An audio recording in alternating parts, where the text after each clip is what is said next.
commentaries by Sripad Turiya Das Mahashaya of the ancient Vedic scripture called Srimad Bhagavatam, which will be the subject of today's and future program series, entitled The Way of Transcendence. Srimad Bhagavatam was compiled 5,000 years ago by Srila Vyasadeva, and then presented to his son, Sukadeva Goswami, who again spoke Srimad Bhagavatam to the ancient ruler of the world, King Parikshit, whose destiny was to die in 7 days. Now we invite you for the adventure of discovering the greatest treasure of transcendental wisdom, the Srimad Bhagavatam. Gurudev Bhagavatacharya Sripad Turiya Das Mahashaya speaks. Om Namo Bhagavate Vasudevaya.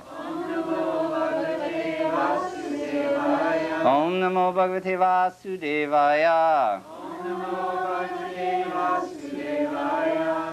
We're reading from the Srimad Bhagavatam. This is chapter 6, canto 2.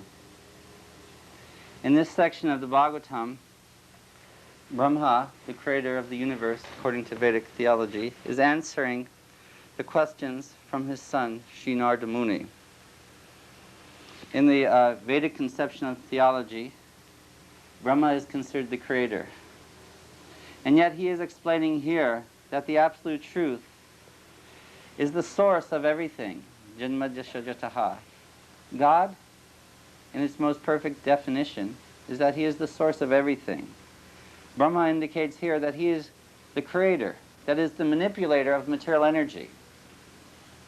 Just as if one is provided with the knowledge of how to construct a house and the ingredients by which to construct it, one would be considered the builder, but not necessarily the contractor, not necessarily he who has instigated the construction of such a building. So who has instigated this creation? Who has provided the ingredients for this creation?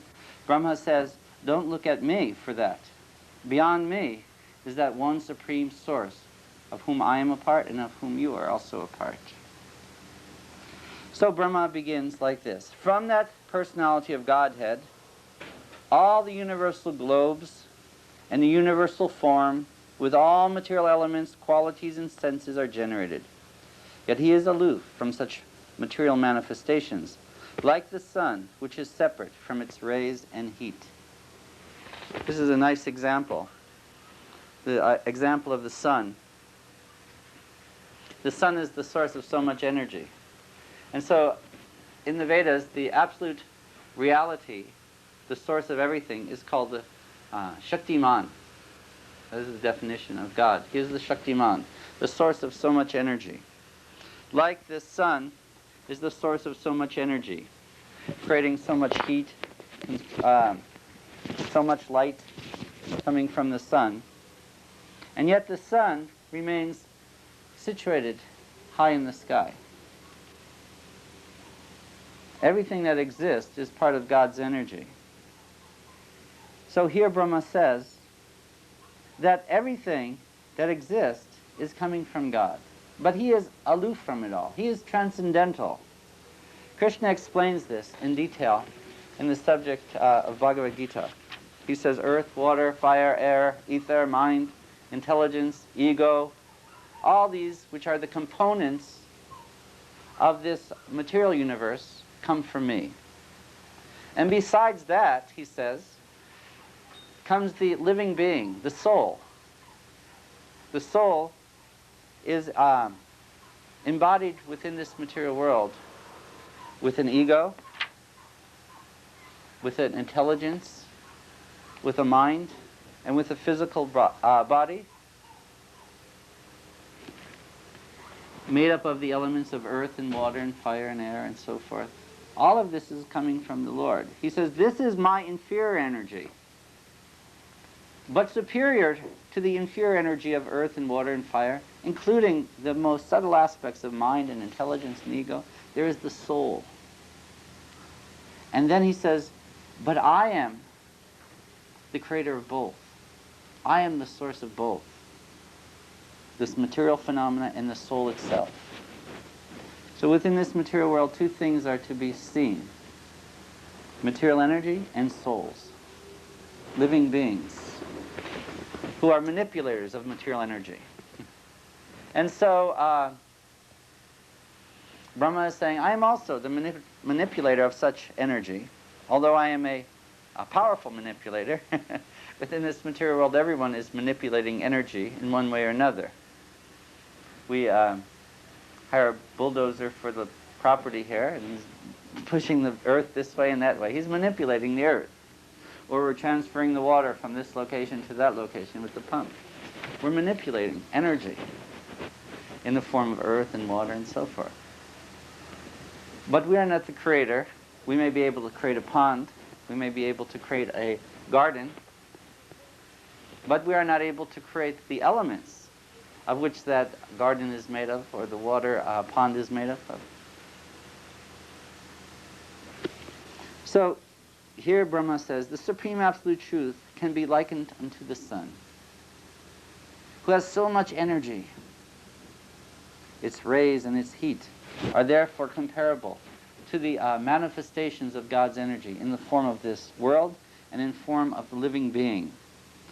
He said, when I was born from the lotus flower of the Lord, Mahavishnu, the great person, I had no ingredients for sacrificial performance except the bodily limbs of the great personality of Godhead.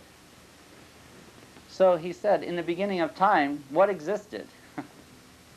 I had no ingredients. I found myself existing with no ingredients. And in fact, no clue as what is to be done. It is described in the very first canto of the Srimad Bhagavatam that Brahma had to meditate after hearing a divine call. Tapa, tapa. Tapa means you should engage yourself in a practice of austerity, thereby calling the grace of God upon you, and then you will come to know what is to be done. So he sat in meditation, and after some time, the realization of the Absolute Truth became known to him. And that realization is compiled in the form of a book which is called Shri Brahma Samhita, the realizations of Brahma. And there he begins with the utterance, Ishvara Parama Krishna. I worship the Supreme, Primeval Lord, Krishna. He is the transcendental personality who is the original cause of everything that exists. He is the original person, and he is known by the name of Govinda. So he offers his prayers. Govindam Adi Prusham Tamaham Bhajami.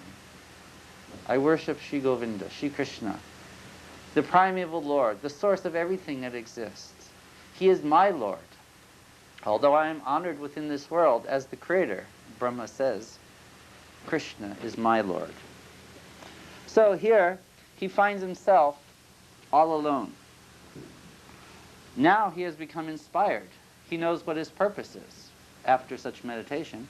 He is meant to create. But with what? He looked around him. He said, I saw no ingredients. All I saw everywhere now was God, the bodily limbs of that great personality, Mahavishnu. Now for performing sacrificial ceremonies, one requires so many ingredients, such as flowers and leaves and straw, along with the sacrificial altar and a suitable time for the performance of such yajna. Other requirements are also needed. The utensils, the grains, the clarified butter, the honey, the gold, the earth, the water, as well as the Veda, Rig, Yajur, and Samaveda, and also the 4 priests who would conduct the sacrifice. In ancient times, the mode of worshiping God was through sacrificial performance, which necessitated many different ingredients. And it required very expert priests who knew exactly how to draw God within the fire and thereby make their offerings to him. The Lord would manifest through the great sacrificial fire, and the Brahmins would sit about that fire chanting sacred mantras, Swaha, offering grains and ghee within to that fire for the purpose of pleasing the Supreme Lord. And many times it was seen, miraculous occurrences. According to the purpose of that yajna, the purpose of that sacrifice, different entities would become manifest from that fire. In the Mahabharata, it is described that Draupadi, wife of Arjuna, was manifested from the sacred fire, along with her brother, Drishtadyumna. And they appeared out of the sacred fire with a celestial chariot coming outward as the Brahmins were chanting such mantras. And sometimes those of darker intent would chant such mantras, and a powerful demoniac personality who could conquer over their enemies may also become manifest, according to the intent. So, such power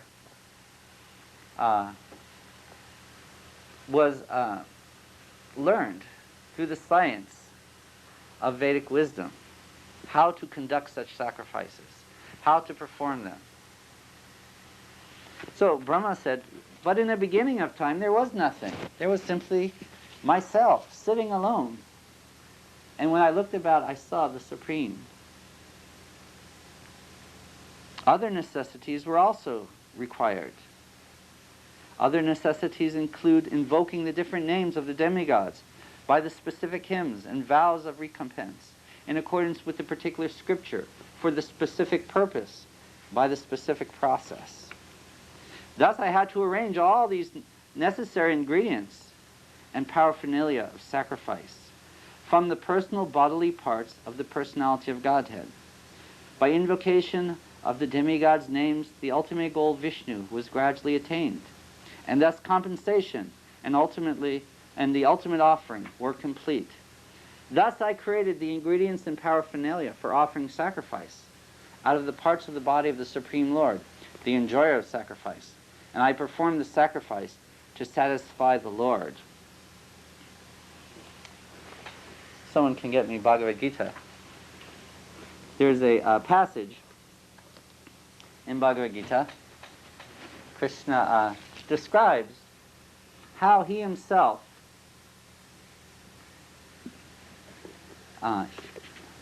has become the ingredients of sacrifice. Krishna says here in chapter 9, which is entitled The Most Confidential Knowledge of the Bhagavad Gita, he says, my devotees should always chant my glories, and they should endeavor with great determination, bowing down before me. And such great souls are thus seen to perpetually worship me with devotion. There are others who are also engaged in the process of sacrifice by the cultivation of knowledge. And they see me as the Supreme Lord, one without a second, pervading everything, diverse in many, in the universal form. But Krishna says, in reality, it is I who am the ritual. I am the sacrifice. I am the offering, the healing herb, the transcendental chant. I am the butter, and I am the fire, and I am the offering. I am the father of this entire universe, the mother, the support, the grandsire. I am the object of knowledge, the purifier, and the syllable Om. I am also the Vedas, Rig, Sama, and Yajur. I am the goal, the sustainer, the master, the witness, the abode, the refuge, and the most dear friend. I am the creation and the annihilation. I am the basis of everything, the resting place, and the eternal seed. This realization came to Brahma. What Krishna is speaking here in Bhagavad Gita came to Brahma through the execution of his jagnas, through the execution of his sacrificial performance. Times have changed, but the process of jagna still has to go on. In different times and in different circumstances, the process of worshiping God may change, but the principal point is that one has to act in a way by which God is pleased.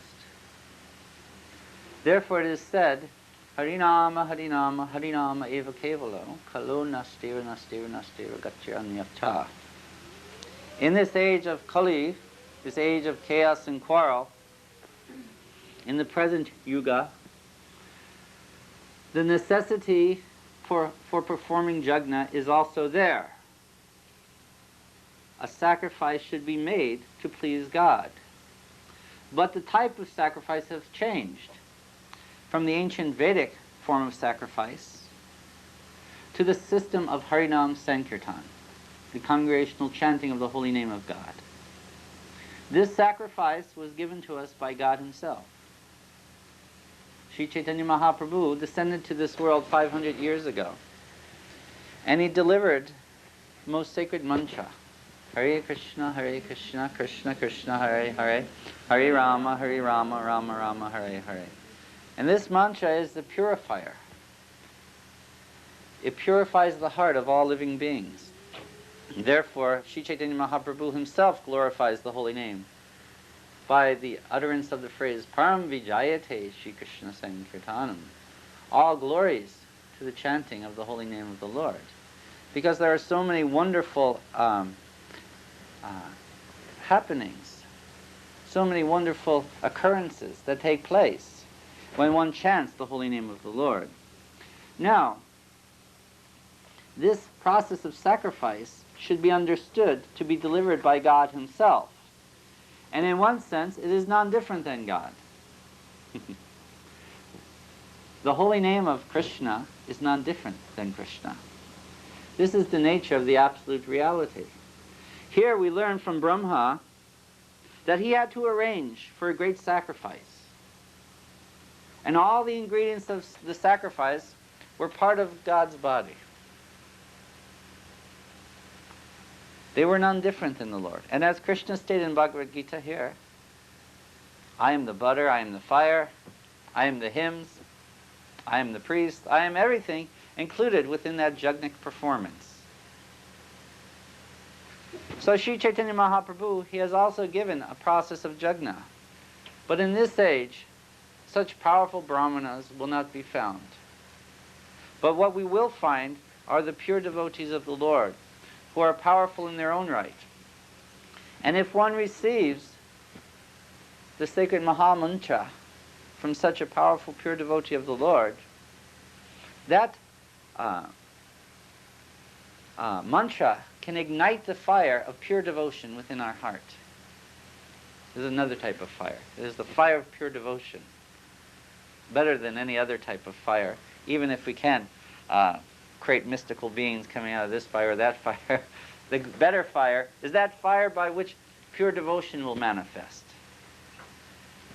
So Sri Chaitanya Mahaprabhu has given us that sacred torch by which we can ignite this fire of pure devotion.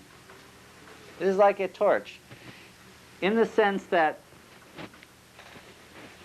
if we were to build a fire, for instance, we would need something to ignite it. That which would ignite the fire would be another form of fire. Whether we rub sticks together, or through the power of mantra, or by just bringing another match to it, somehow we need a fire to light the fire. We need the fire to ignite the fire. It is understood that fire is also there within the wood. There's an element of fire within the wood, otherwise it could not ignite. What we want to do, therefore, is take this fire and bring out the fire that's within the wood. When we bring the fire over there, it ignites. Then our aim is accomplished. The transcendental chanting of the Maha Mantra is like such a flame, to ignite the fire of the heart. It is already there. It is simply needing to be ignited. The nature of the soul becomes awakened in contact with the holy name of Krishna. That holy name of Krishna is transcendental, as it is non-different. from the Lord himself. When the soul comes in contact with the power of the holy name, the nature of the soul becomes manifest, because the soul is also transcendental. We must bring a transcendental element to the conditioned soul, and that conditioned soul then will manifest its true nature. Just as fire is lying dormant within the wood, when we bring fire to the wood, it will ignite. When we bring the power of the Maha Mantra to the conditioned soul, the nature of pure devotion will ignite within us. Because that is the very nature of our constitution. Jivera Sarupaya Krishna Nitadas. That is the very nature of our constitution. But in contact with this material world, we have lost sight of that. We have lost sight of our constitutional nature. And so, the living being wanders about within this world. And there are a lot of bodies to wander about in. It said there are 8,400,000 species of life, according to the Vedic count. Counts may vary. Even there was some discussion we were just reading in the 11th canto of the Bhagavatam. And Sri Uddhava was asking Krishna, well, according to different sages, counts vary. And he says, yes, according to your measure or the system of count. So modern scientists may give a different count than what the Bhagavatam states. Of course, modern scientists don't have the power to observe what the Vedic scientists were able to observe. They were able to observe with their mystic vision the nature of entities that we have no understanding or realization exist. This is described. There are so many different levels and dimensions within this universe. The Bhagavatam describes it. And sometimes a materialistically minded man approaches the Bhagavatam and says, hey, I can't see this. It must not exist. But you can't see everything. You have not the power to see everything. Sometimes people say, I can't see God. Does that mean God does not exist? No, you don't have the power to see God, but God certainly exists. And certainly there are a variety of creations, of various subtle to dense forms within this material universe. Anyway, the Bhagavatam gives us a whole different picture of the universal structure. Anyway, the point is, according to the count given in the Bhagavatam, 8,400,000 different species of life, in which the soul transmigrates according to karma, according to activity, and conception of life. We enter into this body or that body. But the Bhagavatam also declares that of all of the 8,400,000 species of life, this human form of life is the best.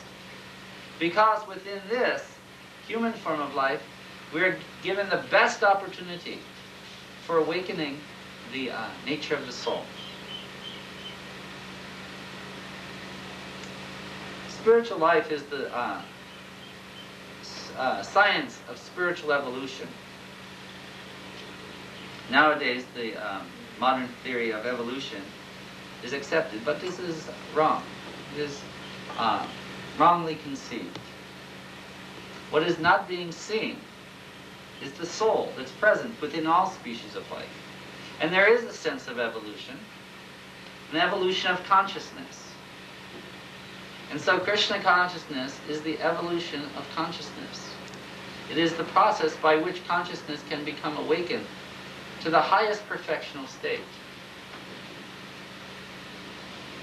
My spiritual master, His Divine Grace A.C. Bhaktivedanta Swami Prabhupada, used to say, the word consciousness is incomplete.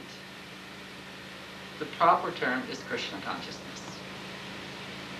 He says, just like when we're referring to the sun, we don't simply say shine. We say the sun shine. We identify the shine with the sun, because where is the shine coming from? The sun. Where is consciousness coming from? It is coming from Krishna. Therefore, we have to identify consciousness with the source of consciousness. Chaito Darpanam Marjanam. That everything is coming from God. But one will not be able to perceive that unless one cleanses one's heart. Then he will enter into the state of Krishna consciousness, which is the actual state of consciousness of the soul. You have to understand, at the present time, the soul is covered by so many material elements, including the subtle mind, and the subtle intelligence, and the subtle ego. So we are not able to perceive the nature of the soul with so many coverings on. It's like if someone is bundled up in a blanket or something. You can't see him because he's covered with so many layers of cloth. Here in Hawaii, you don't have to wear so many layers of cloth. And so one may be able to see the human body more so than, say, in New York or somewhere where they're all bundled up because of the weather conditions. Well, the soul is all bundled up due to the conditions of material environment, the material nature. Now we have to bring out the actual nature of the soul. Jiver Srupaya Krishna Nitadas. We're all eternal servants of the Supreme Lord. But servant in the context of Das doesn't refer to simply slave or something like that. When we think of servants of God, sometimes maybe people would rebel against that kind of idea. Service to God develops in a way of intimate love, just as a lover may serve the beloved, whereas a parent may serve the child, or a friend may serve a friend. This is the concept of service in Krishna consciousness. Yes, we are servants to God, but that service is a manifestation of love. So the nature of the chanting of the Hare Krishna Mahamantra awakens this divine love, which will then manifest within service. But that service is the outcome of our love for God in most intimate ways, as just expressed. Lover to lover, parent to child, friend to friend, like this. So, Sri Chaitanya Mahaprabhu has given us the process of jagna. And this jagna is none different than God himself. It has a very powerful effect, the chanting of the holy name of the Lord. He who chants the holy name of Krishna immediately comes up to the transcendental platform and becomes of a similar nature to God himself. After all, we are sparks of the fire. We're part and parcel of the Supreme. We have a divine nature, and that is what is to be realized through the evolution of consciousness, the evolution of the principles of Krishna consciousness, to awaken to the true state of our eternal existence. The Bhagavatam states, God is eternal. And then it states, and so the living being is also eternal. The Bhagavatam states, God is full of knowledge. And also, thus, is the living being. Transcendental to all ignorance or bewilderment. The nature of God is full of anand, full of bliss. And so, the Bhagavatam says, and so is the living being. This is your constitution. As the fire contains heat and light, as the spark contains heat and light, so you possess the same qualities as God, but in a minute amount, being a particle of God or a spark of God. So the science of Krishna consciousness is the science of the evolution of the soul. If we apply ourselves to the principles of Krishna consciousness, that is, execute the jagna is the chanting of the holy name, the principles of bhakti yoga, then by engaging in such devotional service, one comes to realize his eternal relationship with the Lord. This was seen in ancient times by Brahma, when he came to realize Govindam Adipurusham Tamaham Bhajami. And the same awakening of realization that was had by Brahma can be had by us. This is the guarantee of the Bhagavatam. This is the guarantee of God himself, Sri Krishna Chaitanya Mahaprabhu. What was known in the past by great sages can also be known by you, if you apply yourself to the process. Therefore, our disciplic line in which these teachings are handed down come from Brahma. That which is known by Brahma can also be known by you. By following in the spirit of the Sampradaya, accepting the processes of devotional service as they have come down, cultivating the understanding of the soul through the study of the scriptures such as the Srimad Bhagavatam and Bhagavad Gita, executing devotional service under the guidance of one who knows how to properly execute such yajna, how to execute such sacrifice for the purpose of pleasing the Lord, then the awakening of consciousness will take place. This is guaranteed. The process of Krishna consciousness is 100% guaranteed. And it has been confirmed. Just like sometimes someone is selling a product, so you have to get people to confirm it works. All our acharyas have said, yes, it works. I've come to realize it. I've practiced it, and it works. And so, based upon such guarantee, we're also embracing this path of Krishna consciousness. Our great acharyas, or the pure devotees of God, have informed us. This process works. And if we embrace this path, it will work for us too. Everyone is qualified, no one is barred. Everyone is spirit soul. That is the only qualification you need. You're spirit soul, okay? Then start chanting Hare Krishna. That's the only qualification.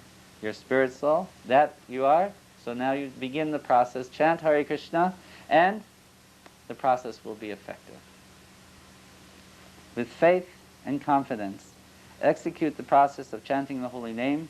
Hear the glorious Srimad Bhagavatam from the pure Bhagavat devotees of God, those who are the living representatives of the Bhagavatam. Execute this process of Krishna consciousness, following in the footsteps of the great previous acharyas who have shown us the path. Then assurance is there. And what we will see taking place on the earth is a whole transformation of consciousness. And that is the need at the present day. We may try to make all types of material adjustments. And we have tried to make all types of material adjustments, and things are simply getting worse. The situation of the planet is simply getting worse. Trying to make all kinds of adjustments for harmony, and still people are so much on the bodily platform. Hey, I'm black, you're white, this and that, and there's fighting on the streets of once a glorious place called America. There's killing going on the streets. Can you imagine? That which we pledged our allegiance to at one time. We see there's killing going on in the streets. Why? Because someone's saying, I'm black, and someone's saying, I'm white, or I'm Hispanic, I'm this and that. Even the beginning of spiritual life is such that one has to recognize that we are the eternal servants of God. I'm not black, I'm not white. Even I am not Hindu, I am not Christian, I am not Jewish. I am spirit soul.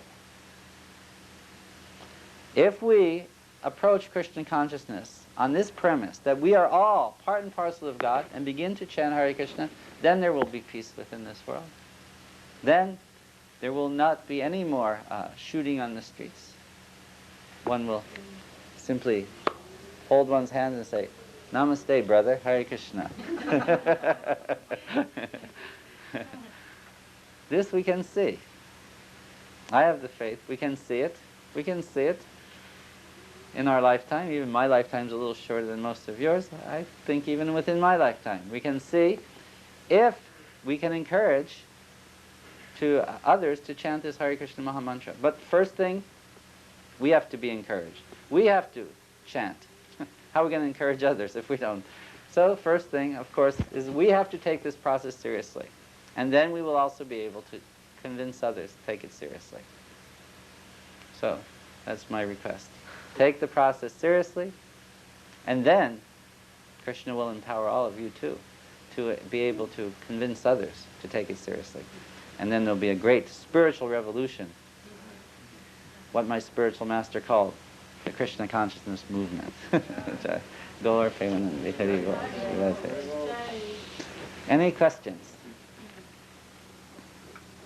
Yes.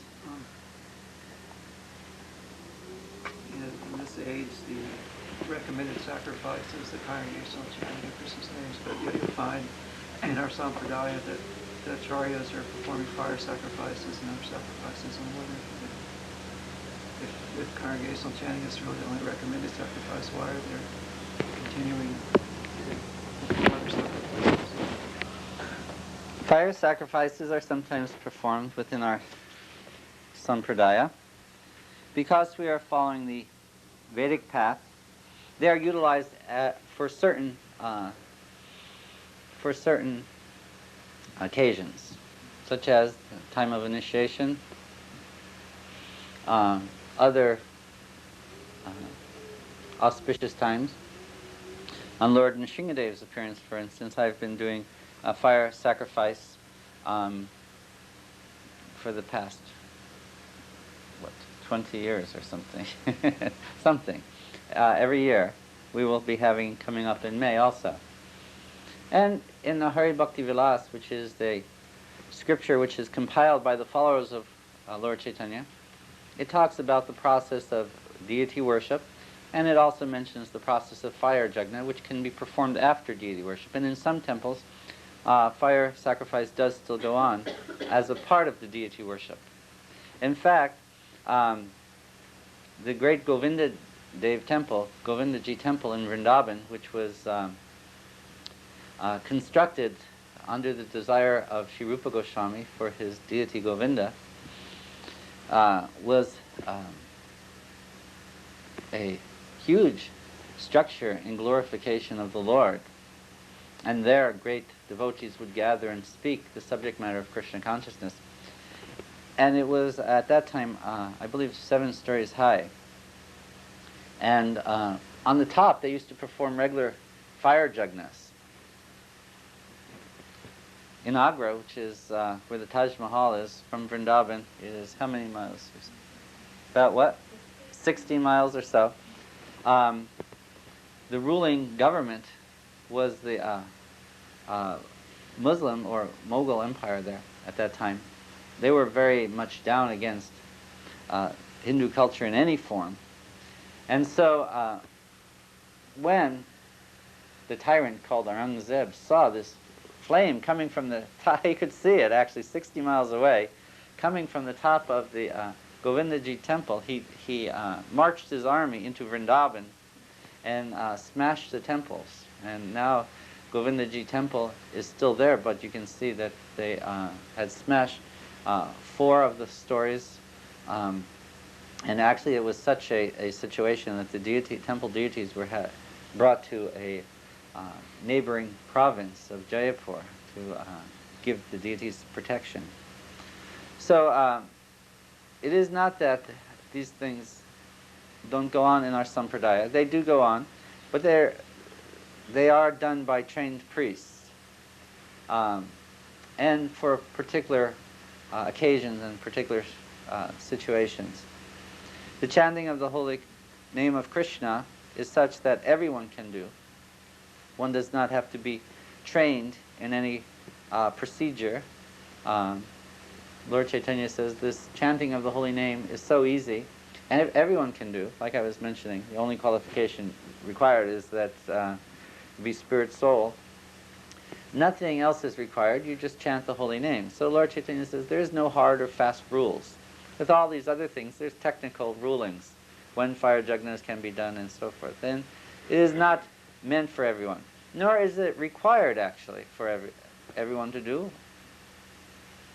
It is something that may be done as a way of honoring the Lord, but it is not a necessary factor in the Krishna consciousness process. Sri Chaitanya Mahaprabhu asked the Goswamis of Vrindaban to delineate the processes of devotional service. And Rupa Goswami compiled the Nectar of Devotion, and Sanatan Goswami and Gopal Bhatta Goswami compiled a book called Hari Bhakti Vilas, and all the rules and regulations, what to do on certain days, how to fast, so forth, is given there. And certainly some of these things are absolutely important, and other things are secondary. So within the process of Krishna consciousness, there are those things which are of primary importance and those things which are secondary. They may be done according to the desire of the individual. Just like in the Srimad Bhagavatam, there's primary subject matter, and then there's secondary subject matters. The nature of creation and so forth is considered really a secondary subject matter. The principal subject matter is the nature of the living being in his relationship with God. How the creation came about and so forth is considered secondary subject matter. But still, to get a full picture of the entire manifestation of God's existence, we also want to understand his existence in the form of this universe. So this is all discussed here. But the primary importance which was given to us by Sri Chaitanya Mahaprabhu was always emphasized with the chanting of the holy name. And anything that was done without the chanting of the holy name would be incomplete. So whether one is performing fire yajna, if one is performing fire yajna, then the chanting of the holy name must also be accompanying that. It would be incomplete without. It is described, the temple worship, the system of worshiping the deity, is also incomplete without the chanting of the holy name. Someone could not expect to make perfection if he did not chant the holy name and simply engaged in deity worship. It is not possible. The chanting of the holy name is the primary important factor in the process of Krishna consciousness, because it is the holy name of Krishna which cleanses the heart and opens up the heart to the realization of our constitutional position. Other things can assist in formulating the consciousness in the realization of our eternal existence, but chanting of the holy name is the prime necessity for the sage. So.